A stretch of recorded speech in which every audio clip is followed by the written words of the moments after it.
Hello and welcome to Making the Rounds, a podcast by the American Medical Association. Today's episode is part of our Health IT series from the AMA-MSS Committee on Health Information Technology. My name is Matthew Swanson, and I'm a medical student at the Frank H. Netter MD School of Medicine, and I'll be your host for today. Today we're joined by John Bass, the founder and CEO of Hashed Health, a healthcare-focused venture studio. Thanks for being with us, John. Yeah, thank you, Matt. So to get things started, I'd like to ask you, how are you involved in the health IT space, and what are you currently working on? Yeah, well, as you briefly mentioned in the introduction, Hashed Health is a venture studio, and might be a new term for a lot of people out there. Basically, it just means that we create new startups. So we build new companies, oftentimes in collaboration with other entrepreneurs or other companies that we partner with to commercialize new technical solutions. And in order to do that, we use a kind of a proven process of kind of coming up with a hypothesis for a problem and then validating the technical and non-technical kind of aspects of that solution over a period of kind of iterative and intentional kind of period of steps. And by the time we spin up a new company, by the time we spin something out of the studio, we've really validated that we've found product market fit. So by the time we stand up a new company, we've got customers, we've got a validated business model, we've got a validated product that we've built with our development team, we've got interested seed stage investors, and we have a commercial partner and a commercialization team, a co-founder, who is backable and investable and an excited expert in order to take that solution to market and scale it up in the industry. So in a lot of ways, the venture studio model allows us to bring resources to the beginning of the startup process and de-risk the process of starting new companies. This is my third startup to be a part of, and in the past, I and others entrepreneurs have kind of started a new company, and then we kind of go figure out everything, after we've already raised money and started a company. And so our goal is to kind of de-risk all of that and to kind of find product market fit before we start a new company. And that's a model that is really, really working well and has some good proof points around it. Hashed Health focuses on collaboration. We focus on using blockchain and distributed ledger technologies to bring together networks that are able to trust each other and drive transparency and incentive alignment across those networks to solve shared business problems. So there's a lot of big problems out there in the world that traditionally healthcare enterprises have tried to solve on their own, and we've not been successful in doing that. And so what this technology framework allows us to do is really bring together these networks or these ecosystems around shared problems and kind of try to solve those problems as an industry rather than as individual organizations. So I'll give you a couple examples, include like credentialing, like creating more efficient and resilient supply chains, value-based contracting and value-based payments, and improving how providers offer products and services to consumers in more of a kind of a direct and transparent and rational and value-focused way. So those are, a lot of these things look like data markets or asset exchanges where we're using a blockchain to track the transfer of ownership around digital assets being passed amongst a community of enterprises. So happy to talk about that some more, but that's generally what Hashed Health is working on. Yeah, well, thanks for just introducing it from that level to begin with. To talk a little bit more. I mean, I'm sure that I don't speak for just myself, a few others in the audience, but I had never heard about a venture studio either. So, to tackle some of these problems, I imagine that you've thought about the impact of your work quite a bit. Could you help explain to the audience what some of the impact of your work is in answering these questions, and then also any challenges that you've experienced along the way? Yeah. Well, I think I've lost a lot. I've made kind of a career out of this idea of collaboration in healthcare, and I think that's probably taken a lot of years off my life. But I really do believe that that's the future. I believe that in order to solve these big problems in healthcare around identity and supply chain efficiency and resiliency and kind of value-based and risk-based initiatives, these are all things that, you know, require collaboration and are going to kind of unlock next generation kind of savings and efficiency. You know, cost is the big problem in healthcare, especially in the United States. It's just you know, it's eating our employers and it's eating our government. It's not sustainable at all. And so that idea of collaboration in healthcare is kind of a bit of a challenge. Getting people to think about these problems in a new way and start to think of them more as a network or an industry or a market or an ecosystem, rather than approaching these problems with kind of these every CFO for him or herself mentality is a big challenge in itself. You know, you mentioned the venture studio model is a new way of starting and funding companies. And so there's always challenges with kind of introducing a new type of model like that. It takes, you know, convincing people that it works and demonstrating through results that, you know, that it's working. And so that has challenges. You know, the technology that we use is new and is maturing, and it carries some baggage with it. You know, a lot of times when you go and have a conversation about blockchain with a payer or a health system or anyone, they bring their own kind of beliefs and baggage to that conversation. And, you know, they might want to talk about Bitcoin or cryptocurrencies, or, you know, they might have certain things in mind when you mention blockchain. So we typically don't even talk about blockchain with our customers, but when they do want to talk about it, you know, that can be a challenge. It's kind of like getting them to overcome their fear of doing kind of new technical models. You know, and then these kind of collaborative business models, they oftentimes look like data markets or data exchanges.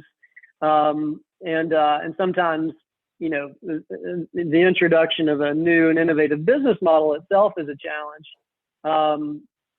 So, you know, I think it's taken us a while to get to where we are at Hash. We've been doing it for about almost 5 years now. And the reason is we're innovating from almost every possible perspective. We're innovating as a company, bringing these new technologies to market. The technology itself is pretty new. The business models are new, and the idea of change management across the enterprise networks and getting people to think more collaboratively and focused on shared value rather than traditional kind of approaches to these things. All of that is really hard, and it's taking a while. But the good news is that, you know, once you kind of build this network and demonstrate its value, like we've done with credentialing as an example, it really opens people's eyes and becomes very, very attractive to the industry. So this is really hard work. But, you know, for a lot of different reasons, we're really seeing a lot of tailwinds going into this summer and kind of the second half of this year. I think we've kind of crossed the chasm in a lot of ways. Yeah, well, it's great to hear. You know, and thanks for taking on some of these challenges head first, because, you know, again, I'm sure I speak for everyone where I say I can't wait for our next generation and a more efficient health system for when I'm a practicing physician one of these days, or seeking healthcare one of these days. You know, an interesting question that's particularly relevant right now is, how has COVID impacted your work this past year? Yeah, well, I think we've never had so many, you know, as a studio, we've always kind of been working on a lot of different projects with a lot of different partners and other organizations. You know, in the early days, it was a lot of insurance companies and pharma companies. And more often these days, our customers are health systems, other technology companies, and kind of who are building these networks around shared problems. And COVID has created an environment that's really accelerated a lot of the trends that were kind of out there previously. and it's kind of just compressed kind of what was going to happen over a 5 to 10 year period into a couple of years. So for example, the shift to telemedicine and telehealth has really driven the interest in more efficient credentialing strategies.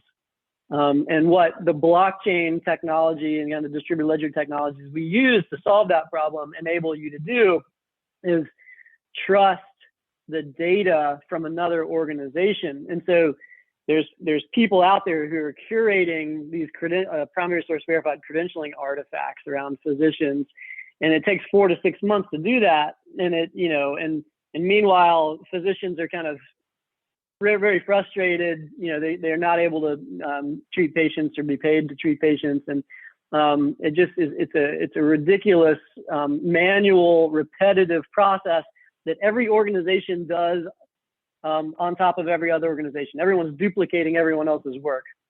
The average physician is a member of like 5 different health systems and 6 different health plans. I can't remember the exact numbers, and it's all because each organization has to redo the work of everyone else and then do it again every 2 years. And so COVID made that, what was a hair on fire problem just totally unbearable, because it was getting in the way of access. It was getting in the way of physicians doing their work, and when we really needed you to do your work.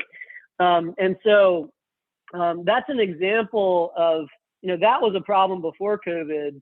COVID just really accelerated the need for us to address that issue. And we happen to be working on this credentialing and provider directory solution for the last couple of years.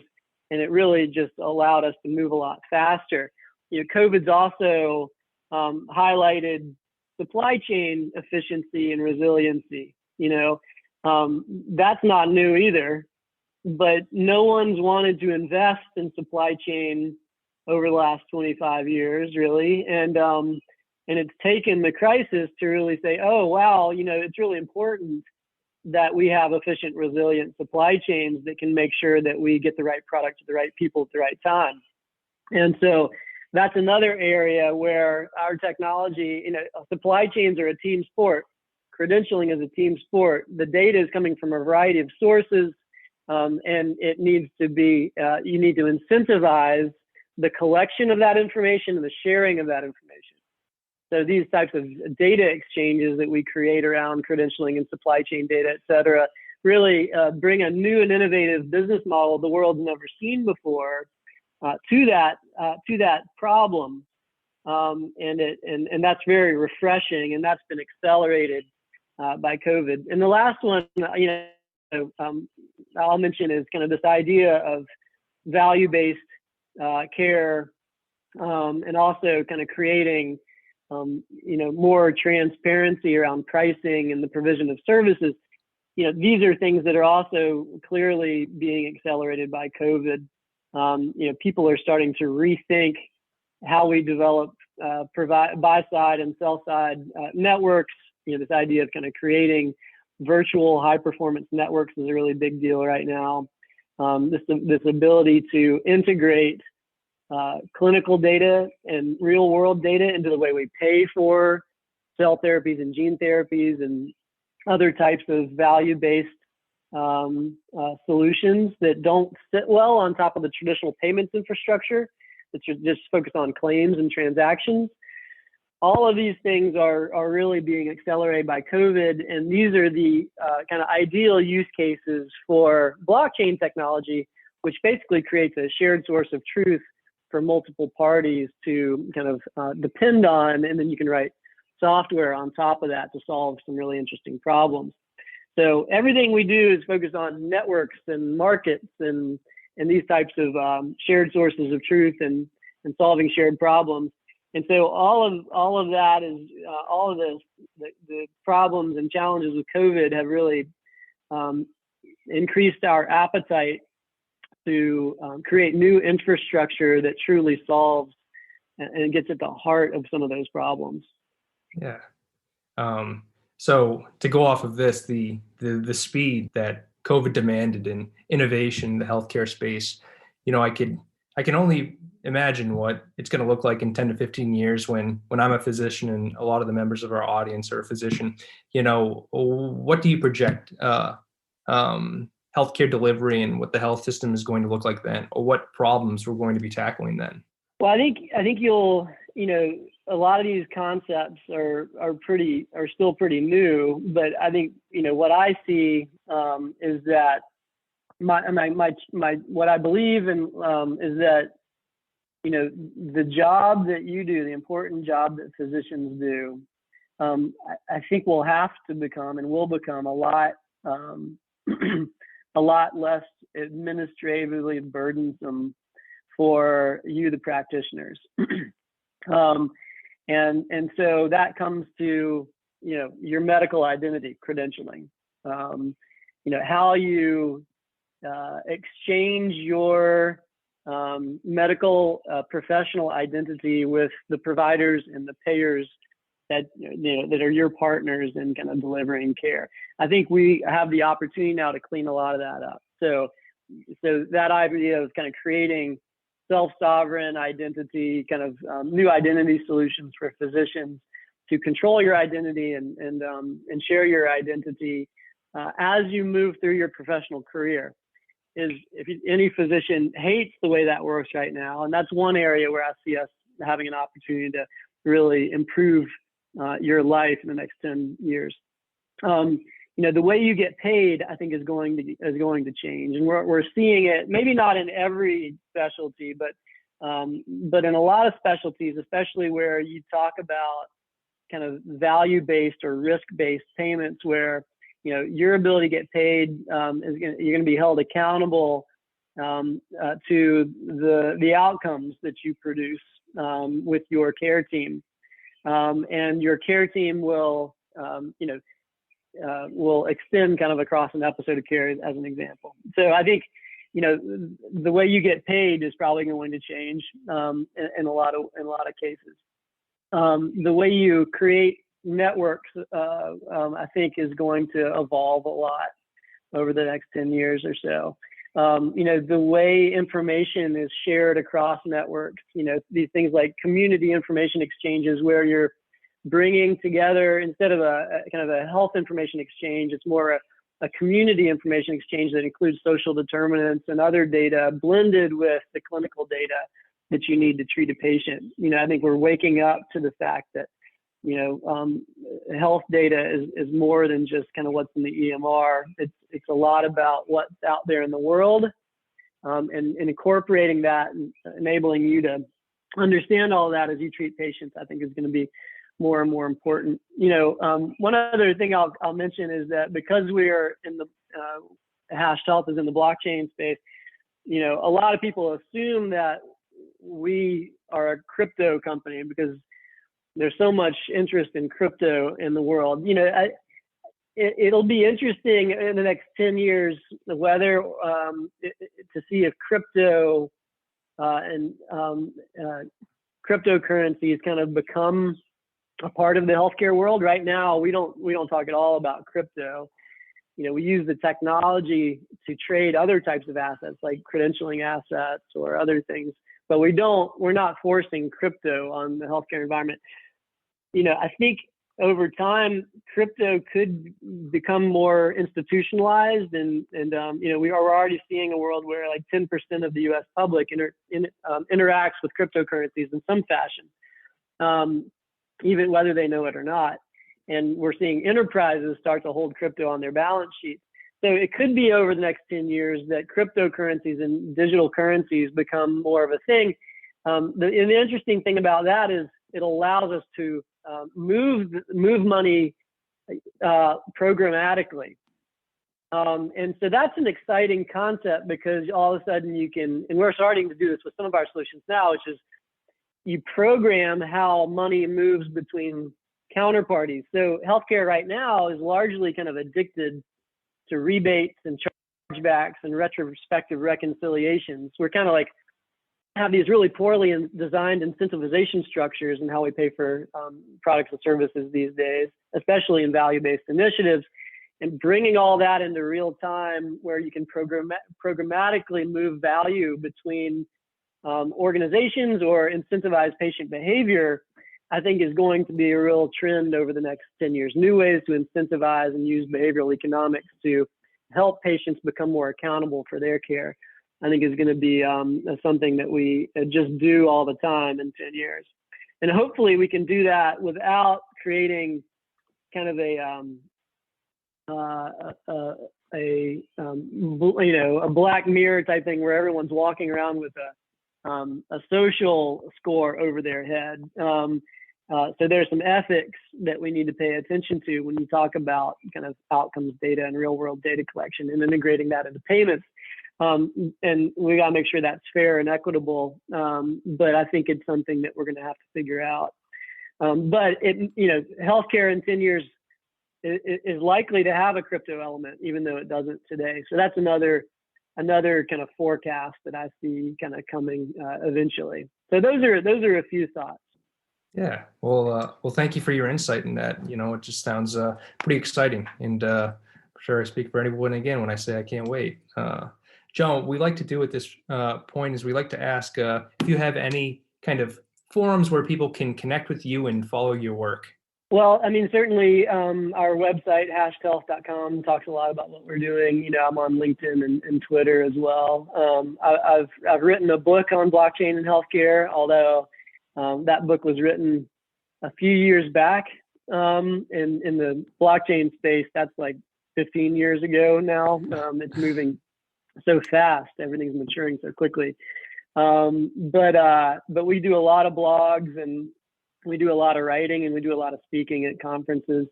I'm not hard to find, but happy to we do, we're always open to having conversations, especially with physicians who care very deeply about how we can do a better job delivering care to consumers. And we share that mission. Hashed Health is all about how we empower individuals and communities in their care. So always happy to chat. You can connect with me on LinkedIn or Twitter, probably the best ways to do that. Well, everyone, that's all for today. Thank you for listening, and thank you for your time today, John. This has been Making the Rounds, a podcast by the American Medical Association. You can subscribe to Making the Rounds and other great AMA podcasts wherever you listen to yours, or visit ama-assn.org/podcasts. Thank you for listening.